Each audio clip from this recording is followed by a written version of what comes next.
السلام عليكم ورحمة الله وبركاته.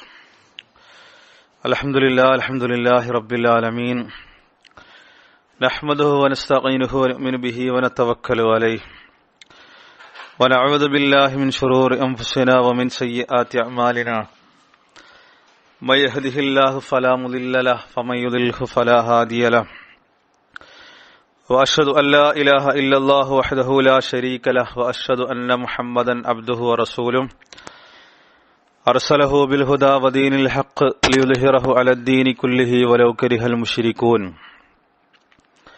اللهم صل على محمد وعلى آل محمد كما صليت على إبراهيم وعلى آل إبراهيم. اللهم بارك على محمد وعلى آل محمد كما باركت على إبراهيم وعلى آل إبراهيم إنك حميد مجيد. أما بعد، فإن خير الحديث كتاب الله، وخير الهدي هدي محمد صلى الله عليه وسلم، وشر الأمور محدثاتها، وكل محدثة بدعة، وكل بدعة ضلالة، وكل ضلالة في النار. أعوذ بالله من الشيطان الرجيم.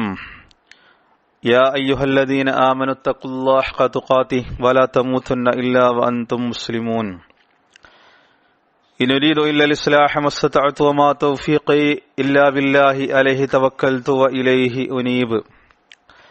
رب اشرح لي صدري ويسر لي أمري واحلل عقدة من لساني يفقهوا قولي. പ്രിയപ്പെട്ട സഹോദരങ്ങളെ, അല്ലാഹു സുബ്ഹാനഹു വ തആലയുടെ വിധിവിലക്കുകൾ ജീവിതത്തിലുടനീളം അനുധാവനം ചെയ്യണമെന്ന് ആമുഖമായി ഓർമ്മിപ്പിക്കുകയാണ്. ഹജറുൽ അസ്വദിനെ സംബന്ധിച്ച് ചില കാര്യങ്ങൾ ഓർമ്മിപ്പിക്കുവാനാണ് ഇന്ന് ഇൻഷാ അല്ലാഹ് ഉദ്ദേശിക്കുന്നത്. പരിശുദ്ധ കഅബയുടെ ചരിത്രം തുടങ്ങി വച്ചിട്ടുണ്ടായിരുന്നു. അതുമായി ബന്ധപ്പെട്ടുകൊണ്ട് കുറച്ചധികം കാര്യങ്ങൾ നമുക്ക് വിശദീകരിക്കാനുണ്ട്. ഇൻഷാ അല്ലാഹ് സമയത്തിനനുസരിച്ച് നമുക്കത് പറയാവുന്നതാണ്. അസ്സലാമു അലൈക്കും.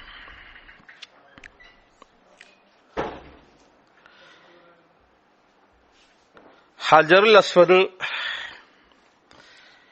അതിന്റെ പിന്നിലുള്ള ചരിത്രം, സുദീർഘമായ ഒരു ചരിത്രം തന്നെ ഹജറുൽ അസ്വദിന്റെ പിന്നിലുണ്ട്. ചരിത്രത്തിന്റെ ഓരോ ഘട്ടങ്ങളിലും ഹജറുൽ അസ്വദിനെ സംബന്ധിച്ച് നമ്മൾ മനസ്സിലാക്കുകയും പഠിക്കുകയും ചെയ്യേണ്ട ഒരുപാട് കാര്യങ്ങളുണ്ട്. അതിന്റെ ഉത്ഭവം, ഹജറുൽ അസ്വദിന് നേരെ ചിലർ നടത്തിയിട്ടുള്ള ആക്രമണങ്ങൾ, ഇങ്ങനെ ഒരുപാട് കാര്യങ്ങൾ അതുമായി ബന്ധപ്പെട്ടുകൊണ്ട് നമ്മൾ മനസ്സിലാക്കേണ്ടതുണ്ട്.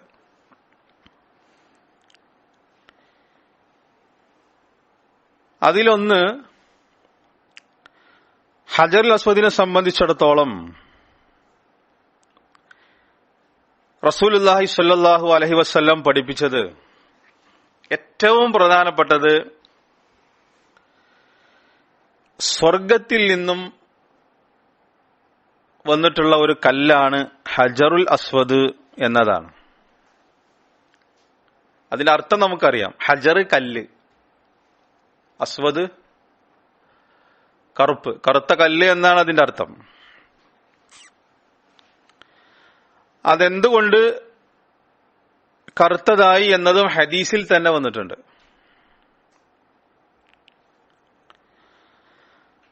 അതിലേറ്റവും പ്രധാനപ്പെട്ട ഹദീസ് ഇബ്നു അബ്ബാസ് റളിയല്ലാഹു അൻഹുമ,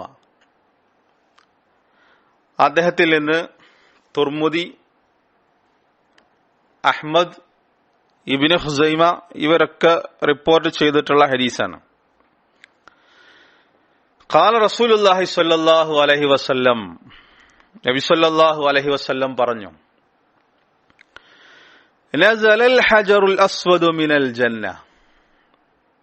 ഇതാണ് ഇതിൽ ഏറ്റവും പ്രധാനപ്പെട്ടതായി മനസ്സിലാക്കേണ്ടത്. ഇതിനെ സംബന്ധിച്ചുള്ള ദർസുകളിൽ അഹ്ലുസുന്നയുടെ പണ്ഡിതന്മാർ പറഞ്ഞു, ഇത് അള്ളാഹുവിന്റെ ഒരു ചിഹ്നമാണ്.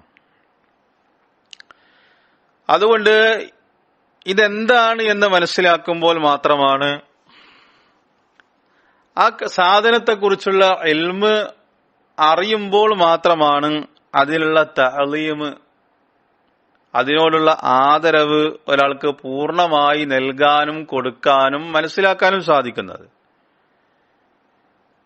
അത് കഅബയുടേതാണെങ്കിലും ഹജറുൽ അസ്വദിന്റേതാണെങ്കിലും മഖാം ഇബ്രാഹിമിന്റേതാണെങ്കിലും സംസമിന്റേതാണെങ്കിലും അതിനെക്കുറിച്ച് പൂർണ്ണമായി മനസ്സിലാക്കുമ്പോൾ മാത്രമാണ് അതിന്റെ ഒരു ചൈതന്യം, നമ്മൾ ആ കർമ്മങ്ങൾ ചെയ്യുമ്പോൾ അതിന്റെ ഒരു ചൈതന്യം നമ്മുടെ മനസ്സിൽ ലഭിക്കുകയുള്ളൂ. അതിന് അതിൻ്റെതായ ഒരു പ്രാധാന്യം കിട്ടുന്നുള്ളത് ഉറപ്പാണ്. അതുകൊണ്ട് തന്നെ ഇതിനെക്കുറിച്ച് കൃത്യമായി മനസ്സിലാക്കണം. സഫ മർവക്കിടയിലുള്ള സഅയ്, അതിന്റെ ചരിത്രം വ്യക്തമായി അറിയാത്ത ഒരാളെ സംബന്ധിച്ചിടത്തോളം അത് കേവലം ഒരു ഓട്ടം മാത്രമാണ്. അയാൾ യാന്ത്രികമായിട്ട് സഫക്കിടയിലും മർവക്കിടയിലും അയാൾ നടക്കുന്നു, അത്രമാത്രം. പക്ഷെ അതിനെ സംബന്ധിച്ച് കൃത്യമായി മനസ്സിലാക്കിയ ഒരാളെ സംബന്ധിച്ചിടത്തോളം ഹാജർ അലൈഹിസ്സലാം അവരോടിയ ഓട്ടം അയാളുടെ മനസ്സിലേക്ക് വരുമ്പോൾ പ്രത്യേകമായ ഒരു മാനസികമായിട്ടുള്ള ഒരു അനുഭവം കൂടി, ഒരു ആത്മീയത കൂടി, ഒരു ചൈതന്യം കൂടി അയാൾക്ക് കൈവരുമെന്നുള്ളത് തീർച്ചയാണ്. ഇതേതൊരു സംഗതിയാണെങ്കിലും അങ്ങനെ തന്നെ. അത് തന്നെയാണ് ഹജറുൽ അസ്വദിന്റെ കാര്യം. അത് കേവലം ഒരു കല്ല്, കഅബയുടെ മൂലക്കുള്ള ഒരു കല്ല് എന്നതിലപ്പുറം റസൂലുള്ളാഹി സ്വല്ലല്ലാഹു അലൈഹി വസല്ലം പഠിപ്പിച്ചത് ഏറ്റവും പ്രധാനപ്പെട്ടത് നസലൽ ഹജറുൽ അസ്വദു മിനൽ ജന്ന, സ്വർഗത്തിൽ നിന്നുമുള്ള കല്ലാകുന്നു ഹജറുൽ അസ്വദ്. അതാണ് അതിൽ ആ ഹദീസിന്റെ ആദ്യ ഭാഗം. അപ്പൊ ഹജറുൽ അസ്വദ് സ്വർഗത്തിൽ നിന്നുള്ളതാണ്. വഹുവ അശദ്ദു ബയാളം മിനൽ ലബനി, അത് ലബൻ, അതുകൊണ്ട് ഉദ്ദേശിക്കപ്പെടുന്നത് പാൽ, അത് പാലിനേക്കാൾ വെളുത്തതായിരുന്നു. ഇതിന്റെ വേറെ റിവായത്തിൽ വന്നിട്ടുള്ളത് വഹുവ അശദ്ദു ബയാളം മിന സൽജി, സ്നോ, മഞ്ഞ്.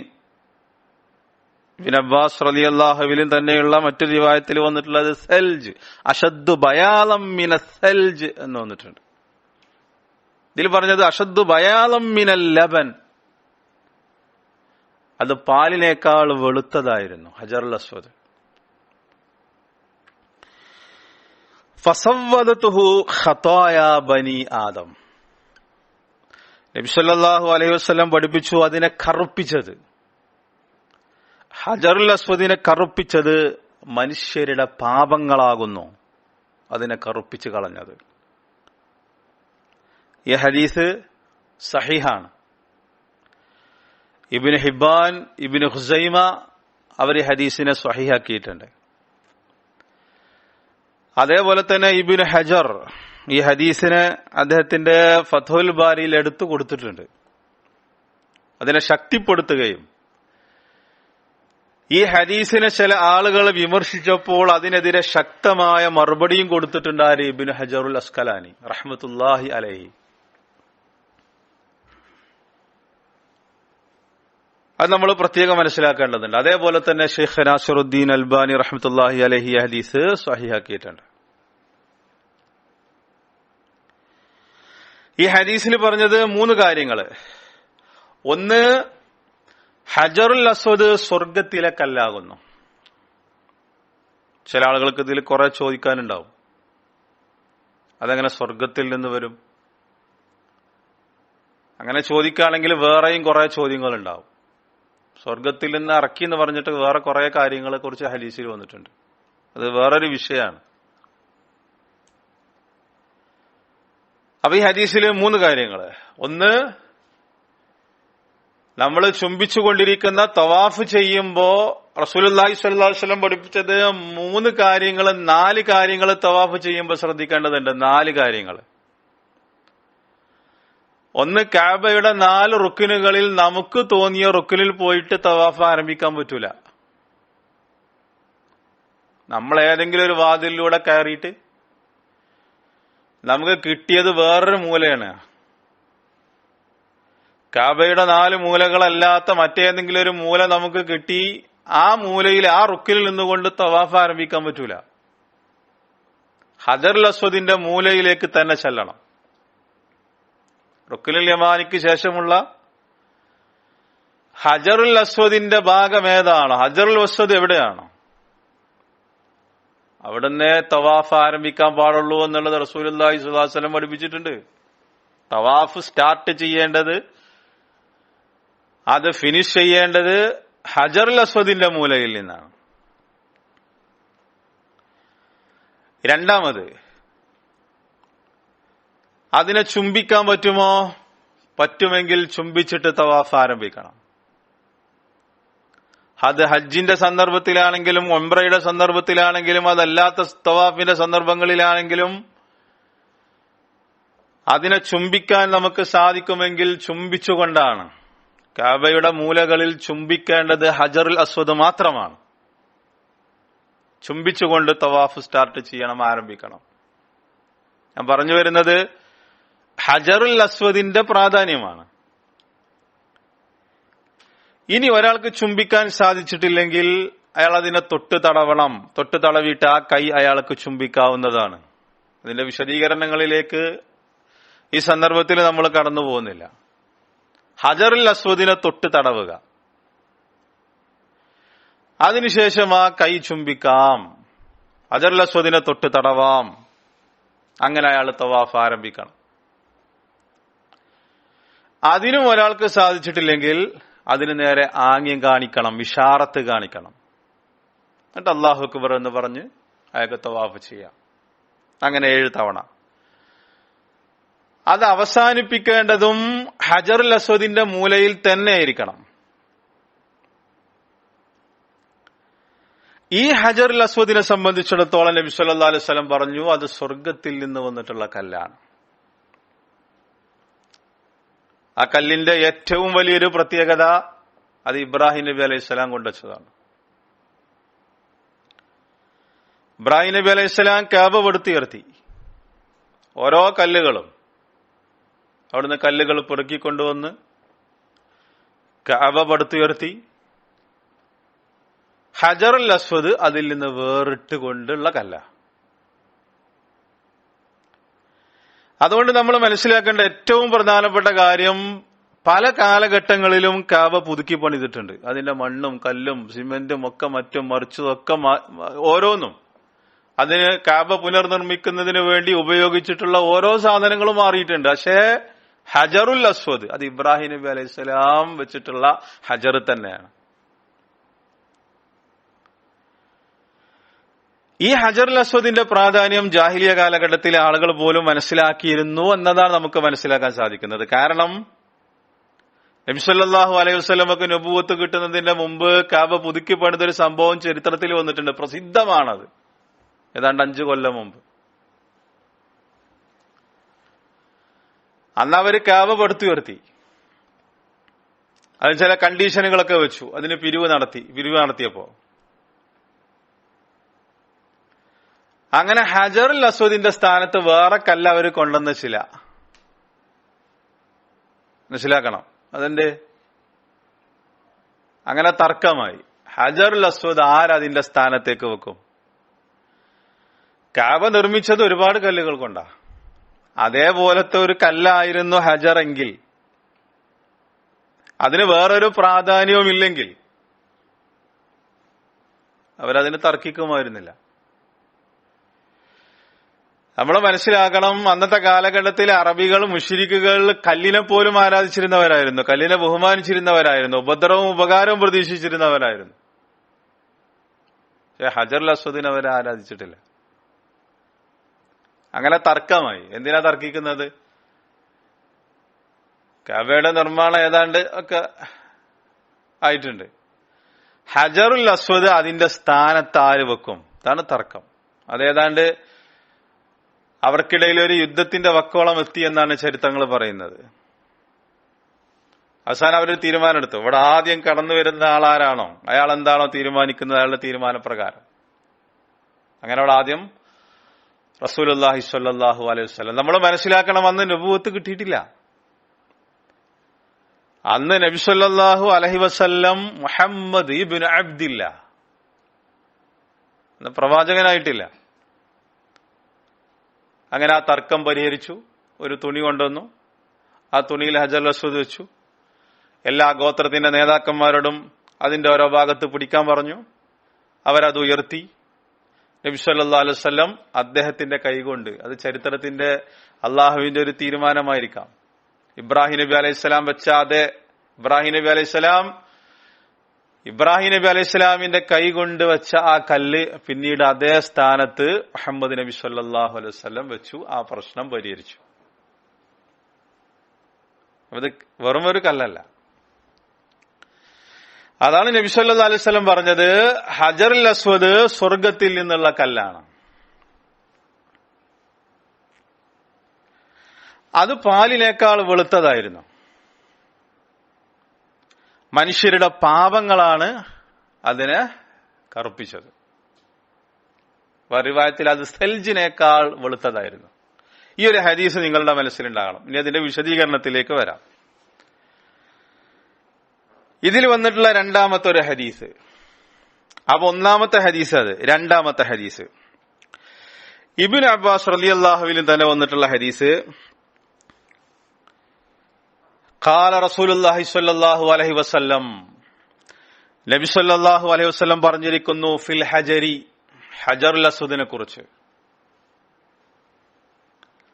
വല്ലാഹ് ലയബ്അസന്നഹുല്ലാഹ് യൗമൽ ഖിയാമത്തി ലഹു ഐനാനി യുബ്സിറു ബിഹിമാ വലിസാനുൻ യൻതിഖു ബിഹി യശ്ഹദു അലാ മൻ ഇസ്തലമഹു ബിഹഖിൻ. തുർമുദി ഉദ്ധരിച്ച ഹദീസ്. അദ്ദേഹം പറഞ്ഞു, ഹാദാ ഹദീസുൻ ഹസനുൻ, ഈ ഹദീസ് ഹസനായ ഹദീസാകുന്നു. ഷെയ്ഖ് നാസിറുദ്ദീൻ അൽബാനി ഈ ഹദീസിനെ സഹീഹാക്കിയിട്ടുണ്ട്. ഇബ്നു ഹജർ ഈ ഹദീസിനെ കുറിച്ച് പറഞ്ഞു, സനദുൻ ലാ ബഅസ ബിഹി, ഇതിന്റെ സനദിന് കുഴപ്പമില്ലാത്ത സനദാണ്. ഇബ്നു ഖുസൈമ, ഇബ്നു ഹിബ്ബാൻ, ഹാക്കിം ഇവരൊക്കെ ഈ ഹദീസ് സഹീഹാക്കിയിട്ടുണ്ട്. ഫത്ഹുൽ ബാരിയിൽ ഇബ്നു ഹജർ ഈ ഹദീസിനെ ശക്തിപ്പെടുത്തിയിട്ടുണ്ട്. ഈ ഹദീസിൽ പറഞ്ഞത് വല്ലാഹ്, അല്ലാഹു തന്നെയാണ് സത്യം. ഹജറുൽ അസ്വദിന്റെ ഫളല് എന്താണ് എന്നുള്ളത് പഠിപ്പിച്ചു തരുന്ന രണ്ടാമത്തെ ഹദീസാണ്. നേരത്തെ പറഞ്ഞു അത് വെളുത്തതായിരുന്നു, നല്ല വെളുപ്പുണ്ടായിരുന്നു, പാലിനേക്കാൾ ലബനിനേക്കാൾ വെളുത്തതായിരുന്നു. പക്ഷെ മനുഷ്യന്റെ പാപങ്ങൾ അതിനെ കറുപ്പിച്ചതാണ്. മനുഷ്യരുടെ പാപങ്ങളാണ് അതിനെ കറുപ്പിച്ച് കളഞ്ഞത്. ഈ ഹദീസിൽ പറഞ്ഞത് അള്ളാഹു തന്നെയാണ് സത്യം. ലയബ്അസന്നഹുല്ലാഹു യൗമൽ ഖിയാമ, അന്ത്യനാളിൽ അള്ളാഹു ഈ ഹജറിനെ കൊണ്ടുവരും. അള്ളാഹു ഈ ഹജറിനെ കൊണ്ടുവരും, കൊണ്ടുവരും. യൗമൽ ഖിയാമത്തി, അന്ത്യനാളിൽ, കൊണ്ടുവരുന്നല്ല, ലയബ്അസന്നഹു, തീർച്ചയായും. അവിടെ തഅക്കീദ് കൊടുത്തിട്ടാ പറയുന്നത്. തീർച്ചയായും അള്ളാഹു ഈ കല്ല്, ഈ ഹജറിനെ, ഈ ഹജറുൽ അസ്വദ് അത് കൊണ്ടുവരിക തന്നെ ചെയ്യും ഖിയാമത്ത് നാളില്. അന്ന് കൊണ്ടുവരുമ്പോൾ ലഹു ഐനാനി, അതിന് രണ്ട് കണ്ണുകളുണ്ടാകും. രണ്ട് കണ്ണുകളുണ്ടാകും. യുബ്സിറു ബിഹിമാ, ആ രണ്ട് കണ്ണുകൾ കൊണ്ട് അത് കാണും. ആ രണ്ട് കണ്ണുകൾ കൊണ്ട് ഹജറുൽ അസ്വദ് നോക്കിക്കാണും. വലിസാനുൻ യൻതിഖു ബിഹി, അതിനൊരു നാവ് ഉണ്ടാകും. ആ നാവ് കൊണ്ട് അത് സംസാരിക്കും. എന്ത്? രണ്ട് കണ്ണുകൾ ഉണ്ടാകും. ഇത് അള്ളാഹുവിനെ സത്യം ചെയ്തുകൊണ്ടാണ് റസൂലുള്ളാഹി സ്വല്ലല്ലാഹു അലൈഹി വസല്ലം ഈ പറഞ്ഞിട്ടുള്ളത്. പരലോകത്ത് ഹജറുൽ അസ്വദിനെ അള്ളാഹു കൊണ്ടുവരുമ്പോ അതിന് രണ്ട് കണ്ണുകൾ ഉണ്ടാകും, ഒരു നാവുണ്ടാകും. ആ കണ്ണുകൾ കൊണ്ടത് കാണുകയും നാവ് കൊണ്ടത് സംസാരിക്കുകയും ചെയ്യും. തീർന്നിട്ടില്ല.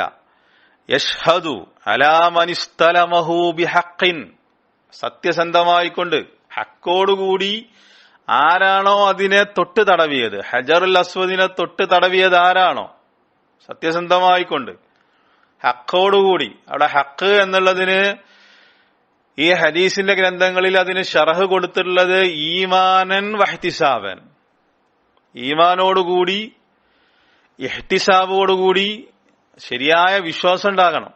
ചില ആളുകൾക്ക് ഇത്തരത്തിലുള്ള ഹദീസുകളൊന്നും ദഹിച്ചിട്ടില്ല. ഈ ഹദീസുകൾ മാത്രമല്ല, ഇത്തരത്തിലുള്ള ഹദീസുകൾ ദഹിക്കാത്ത, അവരുടെ ബുദ്ധിക്ക് ദഹിക്കാത്ത കുറെ ആൾക്കാരുണ്ട്. ഇന്നത്തെ നമ്മുടെ കാലഘട്ടത്തിലെ ഏറ്റവും വലിയൊരു ശാപം അത്തരത്തിലുള്ള ആളുകളാണ്. അവരുടെ ബുദ്ധിക്ക് യോജിക്കാത്തതൊന്നും അതെത്ര ഉലമാക്കള് പറഞ്ഞാലും അവർ അംഗീകരിക്കൂല. അവരെ 10ാം ക്ലാസ് ബുദ്ധി ഉണ്ടല്ലോ. ഉലമാക്കൾ എത്ര വലിയ ഉലമാക്കൾ പറഞ്ഞാലും അവർക്കത് ശരിയാണെന്ന് ബോധ്യപ്പെട്ടാലേ അവരത് അംഗീകരിക്കുള്ളൂ. അതിന് സംസം വെള്ളത്തിന്റെ കാര്യം വരുമ്പോഴും അങ്ങനെ തന്നെയാണ്. ഇപ്പൊ ഈ ഹജറുൽ അസ്വദിന്റെ കാര്യം വരുമ്പോഴും അങ്ങനെ തന്നെ. ഇവിടെ നമ്മൾ മനസ്സിലാക്കേണ്ട ഒരു കാര്യം, ഇത്തരത്തിലുള്ള ഹദീസുകൾ, ഈ പറഞ്ഞിട്ടുള്ള ഹദീസുകൾ ഇതിനെ നിഷേധിക്കുകയാണെങ്കിൽ അള്ളാഹുവിന്റെ വിശുദ്ധ ഖുർആനിനെയും നിഷേധിക്കേണ്ടി വരും. ചില ആൾക്കാർക്ക് കണ്ണുണ്ടാകുന്നു, ഹജറുൽ അസ്വദ് സംസാരിക്കുന്നു. ഷെയ്ഖ് ഫൗസാൻ ഹഫിളഹുല്ലാ അദ്ദേഹത്തോട് ചോദിച്ചു ഇതിനെ സംബന്ധിച്ച്. അദ്ദേഹം പറഞ്ഞു, വല്ലാഹു അലാ കുല്ലി ഷൈഇൻ ഖദീർ. അതാണ് ഉലമാക്കളുടെ നിലപാട്. അതാണ് അദ്ദേഹം പറഞ്ഞത്. അത് ബുദ്ധിക്ക് യോജിക്കുമോ എന്നുള്ളത് പരിശോധിക്കണം എന്നല്ല. അന്ന് ബുദ്ധിക്ക് യോജിക്കാത്ത ഹദീസാണെന്ന് പറഞ്ഞിട്ട് തള്ളുകയല്ല ചെയ്ത്. ഷെയ്ഖ് ഫൗസാൻ ഹഫിളഹുല്ലാ അദ്ദേഹം പറഞ്ഞു, വല്ലാഹു അലാ കുല്ലി ഷൈഇൻ ഖദീർ. എന്നിട്ട് അദ്ദേഹം വേറെ തെളിവ് കൂടി പറഞ്ഞെടുത്തു. മനുഷ്യന്റെ അവയവങ്ങൾ സംസാരിക്കുമെന്ന് ഖുർആനിൽ വന്നിട്ടില്ലേ? മനുഷ്യന്റെ തൊലികൾ സംസാരിക്കുമെന്ന് ഖുർആനിൽ വന്നിട്ടില്ലേ? അപ്പോ ഇതിനെ, ഈ ഹദീസിനെ നിഷേധിച്ചാൽ ഖുർആനിന്റെ ആയത്തിനെ നിഷേധിക്കേണ്ടി വരും. ഇത്ര ആയത്തുകളുണ്ട്, ഇത്ര ആയത്തുകളുണ്ട്. ഷെയ്ഖ് ഫൗസാൻ ഹഫിളഹുല്ലാ അതാണ് പറഞ്ഞത്. പരലോകത്ത് വരുമ്പോ നമുക്കെതിരെ സാക്ഷി പറയുന്നത് നമ്മുടെ തൊലികളായിരിക്കും. അവരോട് ചോദിക്കും, നിങ്ങൾ എന്തിനാണ് ഞങ്ങൾക്കെതിരെ സാക്ഷി പറഞ്ഞത്? അവര് പറയും, എല്ലാറ്റിനെയും സംസാരിപ്പിച്ച അള്ളാഹു ഞങ്ങളെയും സംസാരിപ്പിച്ചതാണ്. ആ അള്ളാഹുവിന് ഹജറുൽ അസ്വദ് സംസാരിപ്പിച്ചുകൂടെ? പശു സംസാരിച്ചു, ബുഖാരി ധരിച്ച ഹദീസിലുണ്ട്. ഉറുമ്പ് സംസാരിച്ചത് ഖുർആനിലില്ലേ? ബാലരമയിലുള്ളതല്ല. ഉറുമ്പ് സംസാരിച്ചു എന്നുള്ളത് ഖുർആനിലില്ലേ?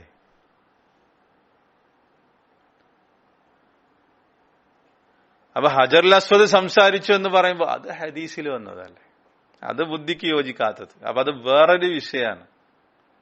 അതെന്താണെങ്കിലും അഹ്ലുസുന്നയുടെ രീതിയല്ല. അവർ അഹ്ലുസുന്നന്റെ ആൾക്കാരെന്ന് പറയരുത്. ഉലമാക്കൾ പറഞ്ഞ കാര്യത്തിനപ്പുറം പറയുന്ന ആൾക്കാര് അഖലാനികളാണ്.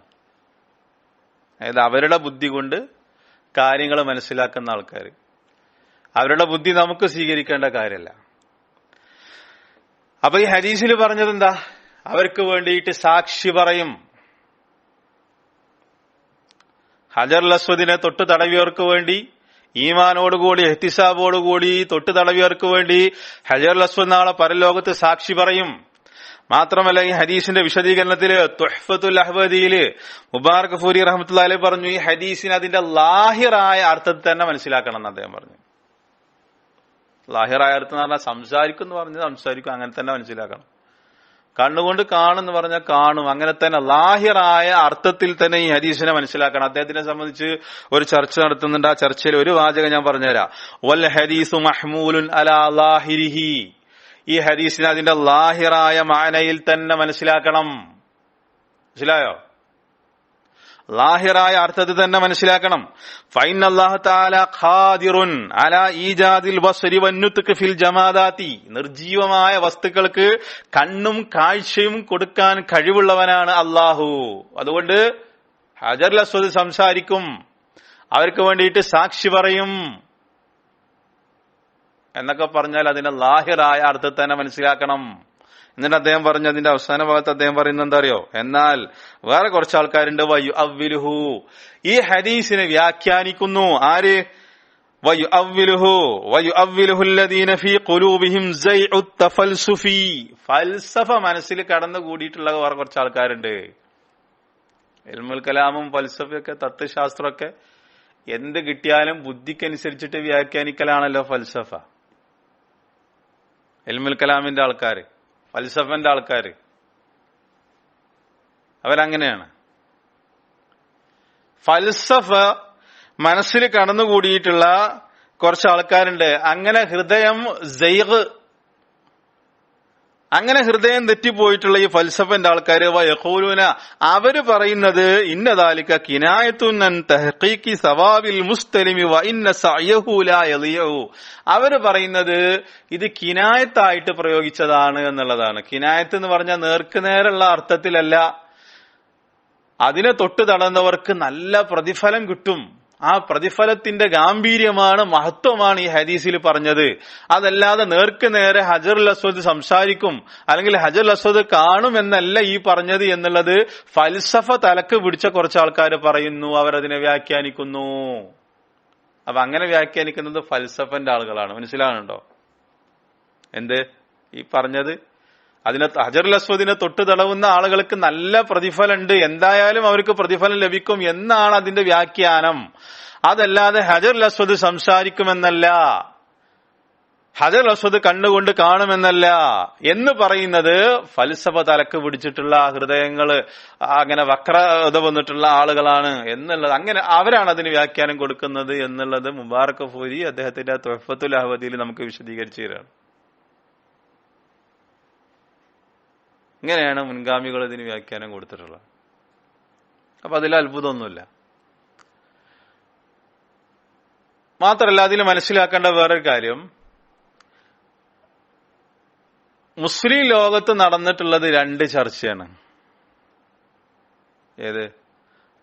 അഹ്ലുസുന്നയുടെ ഉലമാക്കൾക്കിടയിൽ നടന്നിട്ടുള്ളത് രണ്ട് ചർച്ചയാണ് ഇത്തരത്തിലുള്ള ഹദീസുകളെ സംബന്ധിച്ച്. ആ ചർച്ച ഈ ഹദീസിന്റെ സനദിന് തകരാറുണ്ടോ അല്ലേ എന്നുള്ളതാണ്. അതല്ല ഈ ഹദീസുകളൊക്കെ ബുദ്ധിക്ക് യോജിക്കുന്നതാണോ അല്ലേ എന്നുള്ളത് പറഞ്ഞിട്ടല്ല. ഈ ഹദീസൊക്കെ ബുദ്ധിക്ക് യോജിക്കോ അല്ലേ, അങ്ങനെ ചർച്ച നടന്നിട്ടില്ല. മനസ്സിലാവുന്നുണ്ടല്ലോ? ഇതിന്റെ സനദിനെ കുറിച്ചുള്ള ചർച്ച ഉണ്ട്. അതാണ് ഞാൻ നേരത്തെ പറഞ്ഞതും. അതല്ലാതെ ഈ ഹദീസുകളൊക്കെ ബുദ്ധിക്ക് യോജിക്കുന്ന ഹദീസുകളാണോ അല്ലേ എന്നുള്ള ഒരു ചർച്ച ഈ വിഷയത്തിൽ അഹ്ലുസുന്നയുടെ പണ്ഡിതന്മാർ നടത്തിയിട്ടില്ല. മാത്രമല്ല നേരത്തെ ഒന്നാമതായിട്ട് പറഞ്ഞ ഹദീസ് ഉണ്ടല്ലോ, സ്വർഗത്തിൽ നിന്നുള്ള കല്ലാണ് എന്നുള്ളത്. റസൂലുള്ളാഹി സ്വല്ലല്ലാഹു അലൈഹി വസല്ലം പഠിപ്പിച്ചു, എന്റെ വീടിന്റെയും മാ ബൈന ബൈത്തി വമിംബരി റൗളത്തും മിൻ റിയാദിൽ ജന്ന. അങ്ങനെയാണെങ്കിൽ ആ ഹദീസിനെ നിഷേധിക്കേണ്ടി വരും. എന്റെ വീടിന്റെയും എന്റെ മിമ്പറിന്റെയും ഇടക്കുള്ളത് അത് സ്വർഗത്തിന്റെ റൗലകളിൽപ്പെട്ട ഒരു റൗലയാണ് എന്നുള്ളത് ബുഖാരിയും മുസ്ലിമും ഉദ്ധരിച്ചിട്ടുള്ള ഹദീസാണ്.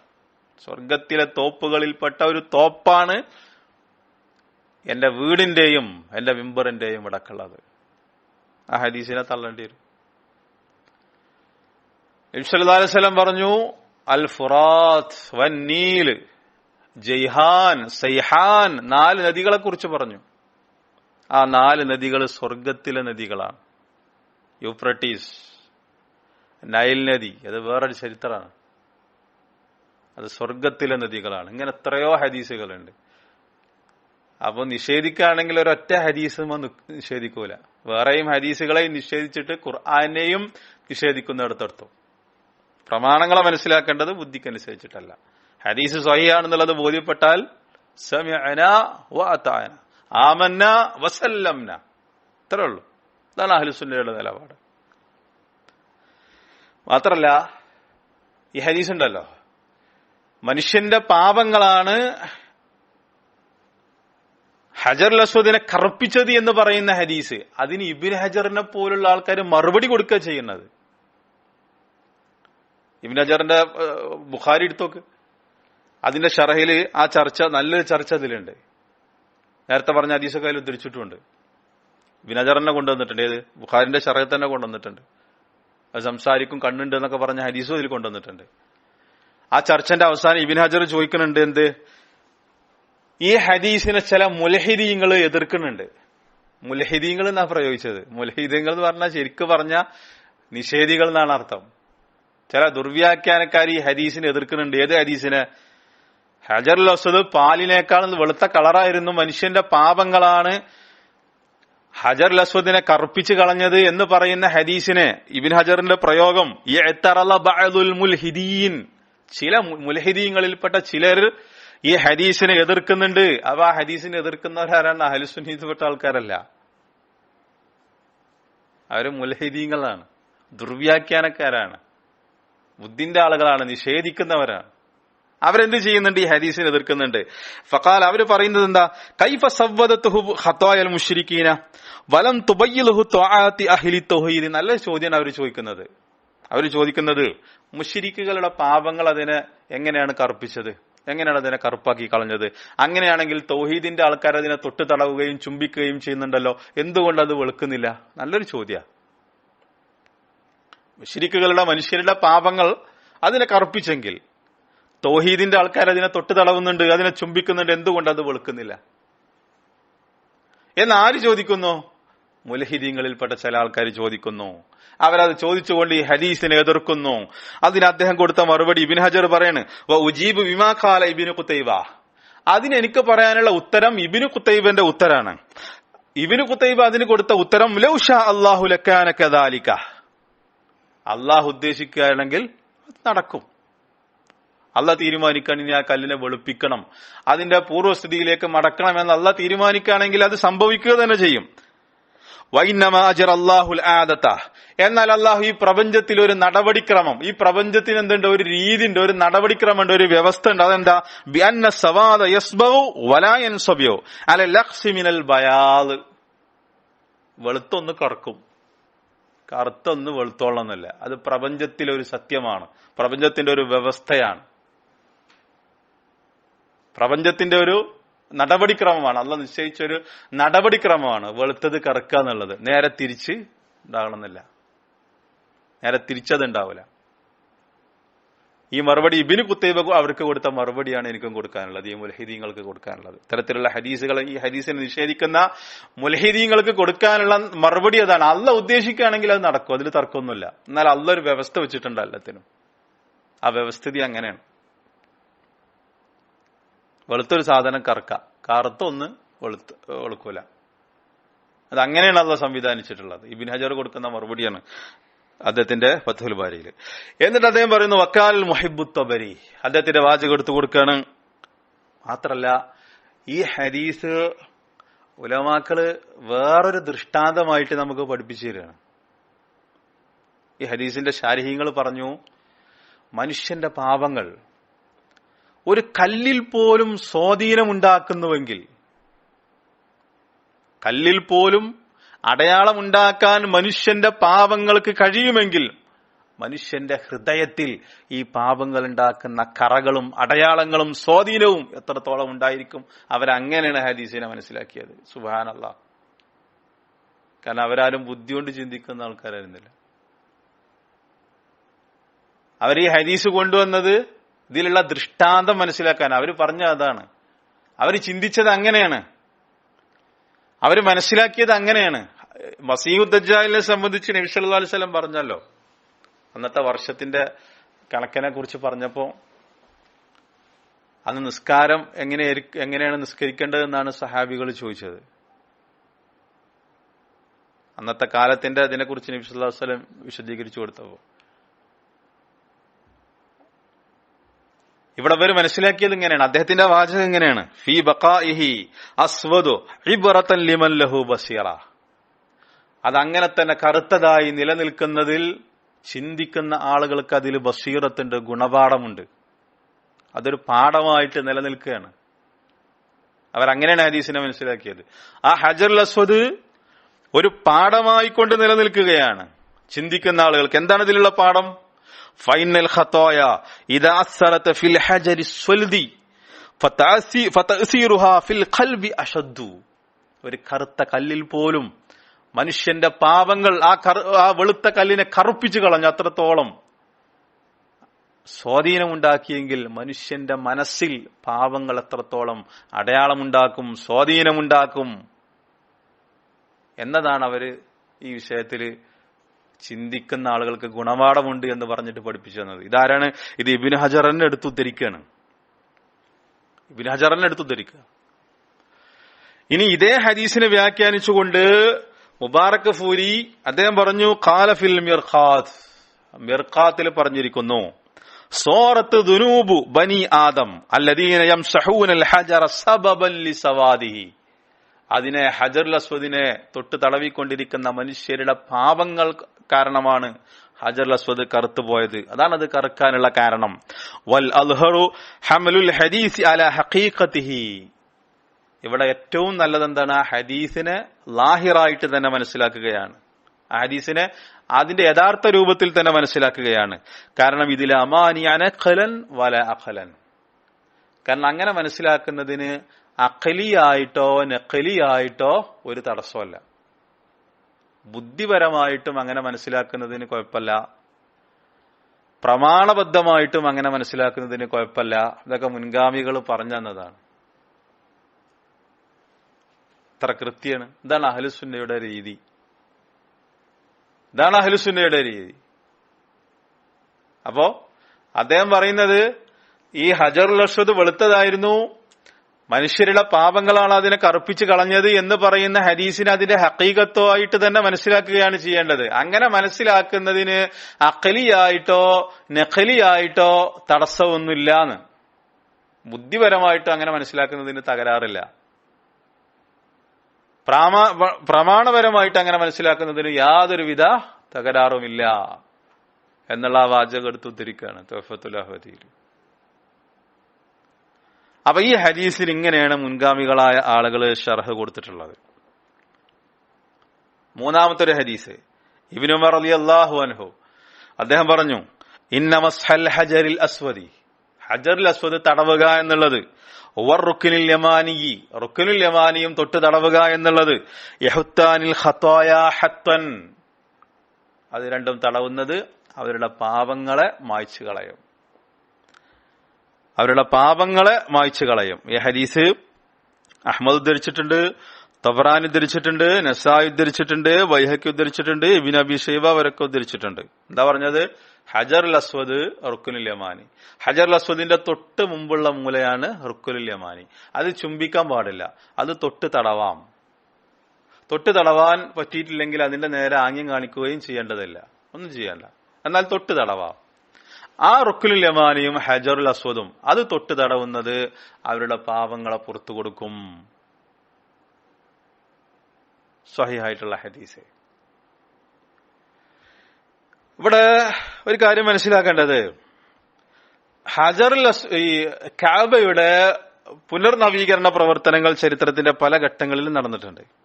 അതിലൊന്ന് അബ്ദുല്ലാഹ് ഇബ്നു സുബൈർ റളിയല്ലാഹുവിന്റെ കാലഘട്ടത്തിൽ നടന്നതാണ്. അത് നമ്മൾ മനസ്സിലാക്കേണ്ട ഒന്നാണ്. കഅബക്ക് നേരെ ആക്രമണങ്ങൾ നടന്നിട്ടുണ്ട്. അതേപോലെ തന്നെ ഹജറുൽ അസ്വദിനെ കഅബയിൽ നിന്ന് എടുത്തു കൊണ്ടുപോയിട്ടുണ്ട്. ഒരുപാട് കൊല്ലം ഹജറുൽ അസ്വദ് കഅബയിൽ ഉണ്ടായിരുന്നില്ല. ഹജറുൽ അസ്വദ് പൊട്ടിപ്പോകാനുള്ള കാരണമൊക്കെ ഒറ്റക്കല്ലല്ലോ ഹജറുൽ അസ്വദ്, 8ഓളം കഷ്ണങ്ങളായിട്ട് കിടക്കുക, ചെറിയ ചെറിയ കഷ്ണങ്ങളായിട്ട്. ഇബ്രാഹിം നബി അലൈഹി സ്വലാം വെച്ചത് ഒരൊറ്റക്കല്ല. അത് പൊട്ടാനുള്ള കാരണങ്ങൾ ഇൻഷാ അല്ലാഹ് ഒരു ക്ലാസ് കൂടി ഇതിൽ വേണ്ടി വരും. അതിൽ അബ്ദുല്ലാഹ് ഇബ്നു സുബൈർ റളിയല്ലാഹുവിന്റെ കാലഘട്ടത്തില് ഈ ഹജറുൽ അസ്വദ് കഅബ ആലയത്തിന്റെ പണികൾ നടക്കുമ്പോൾ ഹജറുൽ അസ്വദ് എടുത്തിട്ടുണ്ടായിരുന്നു. ആ സന്ദർഭത്തില് ഇമാം മുജാഹിദ് റഹ്മത്തുള്ളാഹി അലൈഹി അദ്ദേഹം പറയാണ്, നളർത്തു ഇല റുക്നി, ഞാൻ ആ മൂലയിലേക്ക് നോക്കി, ഹീന നഖല ഇബ്നു സുബൈർ അൽ ബൈത്ത, ആ ഹജറുൽ അസ്വദിനെ ഇബ്നു സുബൈർ കഅബയിൽ നിന്നും പിഴുതെടുത്ത ആ സന്ദർഭത്തില് ഞാൻ ആ ഹജറിനെ നോക്കി. ഇമാം മുജാഹിദ് പറയണത് ചരിത്രകാരനായ ഫാഖി ഉദ്ധരിച്ചതാണ്, അദ്ദേഹത്തിന്റെ ഗ്രന്ഥത്തിൽ ഉദ്ധരിച്ചതാണ്. അങ്ങനെ ഞാൻ ആ ഹജറിലേക്ക് നോക്കി. ഫഇദാ കുല്ലു ശൈഇൻ മിൻഹു ദാഖിലുൽ ബൈത്തി അബ്യദ്, കഅബക്കുള്ളിലുള്ള ഭാഗം മൊത്തം വെളുത്തതായിട്ട് ഞാൻ കണ്ടു. പുറത്തത്തെ ഭാഗം കറുത്തിട്ടും കഅബന്റെ ഉള്ളിലുള്ള ഭാഗം ആ കാബന്റെ ചുമരിനോട് ചേർന്നിട്ടുള്ള ഭാഗം അത് വെളുത്തതായിട്ട് അബ്യദ് നല്ല വെളുത്തതായിട്ട് ഞാൻ കണ്ടു. ഇമാം മുജാഹിദ് റഹ്മത്തുള്ളാഹി അലൈഹിയുടെ വാചകം ഫാക്കിഹ എടുത്തുദ്ധരിച്ചതാണ്. ഇബ്നു സുബൈറിന്റെ കാലഘട്ടത്തിൽ ഈ കബാലയം പുനർ നടപടിക്രമങ്ങൾ നടത്തിയപ്പോൾ അത് ഇമാം മുജാഹിദിന്റെ ആ വാചകത്തിലെടുത്ത് ഉദ്ധരിച്ചിട്ടുണ്ട്. അപ്പൊ ഈ പറഞ്ഞിട്ടുള്ള 3 ഹദീസുകളാണെന്ന് മനസ്സിലാക്കേണ്ടത്. ഹജറുൽ അസ്വദിന്റെ കുറച്ച് കാര്യങ്ങൾ കൂടി നമുക്ക് മനസ്സിലാക്കാനുണ്ട്. ഇൻഷാ അല്ലാഹ് അടുത്ത ക്ലാസ്സിൽ വിശദീകരിക്കുക, വിഷയങ്ങൾ ഓരോന്നും പഠിക്കുക, മനസ്സിലാക്കുക. അല്ലാഹു സുബ്ഹാനഹു വ തആല അതിനുള്ള തൗഫീഖ് നമുക്ക് പ്രദാനം ചെയ്യുമാറാകട്ടെ. അറിഞ്ഞും അറിയാതെയും ചെയ്തു പോയ തെറ്റുകൾ അല്ലാഹു പുറത്ത് മാപ്പാക്കി തരുമാറാകട്ടെ. റബ്ബനാ ആതിനാ ഫിദ്ദുനിയ ഹസനതൻ വഫിൽ ആഖിറതി ഹസനതൻ വഖിനാ അദാബന്നാർ. റബ്ബനാ തഖബ്ബൽ മിന്നാ ദുആഅനാ ഇന്നക അൻതസ് സമീഉൽ അലീം വതുബ് അലൈനാ ഇന്നക അൻതത് തവ്വാബുർ റഹീം. റബ്ബനാ ഹബ് ലനാ മിൻ അസ്വാജിനാ വദുരിയാതിനാ ഖുർറത അയുനിൻ വജഅൽനാ ലിൽ മുത്തഖീന ഇമാമാ. അല്ലാഹുമ്മ അജ്ർനാ മിനൻ നാർ, അല്ലാഹുമ്മ അജ്ർനാ മിനൻ നാർ. വൽഹംദുലില്ലാഹി റബ്ബിൽ ആലമീൻ. അസ്സലാമു അലൈക്കും വറഹ്മത്തുള്ളാഹി സുബ്ഹാനകല്ലാഹുമ്മ വബിഹംദിക അഷ്ഹദു അൻ ലാ ഇലാഹ ഇല്ലാ അൻത അസ്തഗ്ഫിറുക വഅതൂബു ഇലൈക്.